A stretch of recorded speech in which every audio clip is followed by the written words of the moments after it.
खातिर हम सब कुछ कइनी हो, हम वो करेला बाहुर भइनी हो। जौने खातिर हम सब कुछ कइनी हो, हम वो करेला बाहुर भइनी हो। हमार चूस गइल जवानी हो, उ त बेवफा बिया खानदानी हो।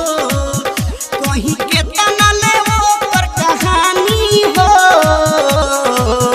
लागे बेवफा बिया खानदानी हो।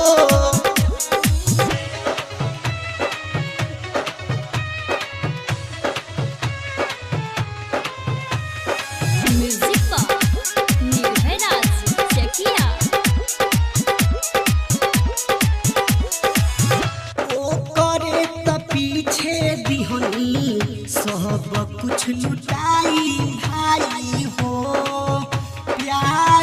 में वो करा चलते कोई लसकुटाई माई हो, कोई लसकुटाई माई हो। वो करे तो पीछे दिहनी सब कुछ लुटाई भाई हो। प्यार में वो करा चलते कोई लसकुटाई माई हो।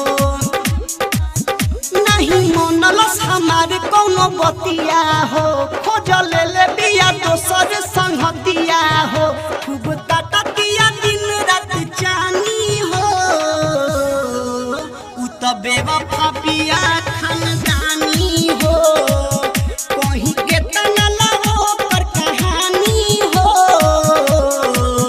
उ त बेवफा बिया खानदानी हो।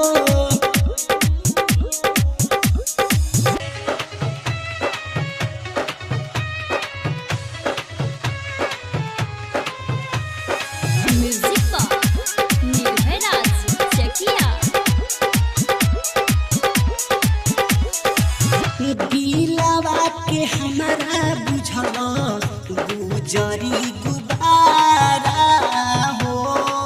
मिली है न मनीष बाबू फेरू से दोबारा हो, फेरू से दोबारा हो। दिलवा के हमारा बुझल गुजरी गुबारा हो। मिली है न सूरज बाबू फेरू से दोबारा हो। खूबे बर्फी तू खइलू काजू के, तब भइलू न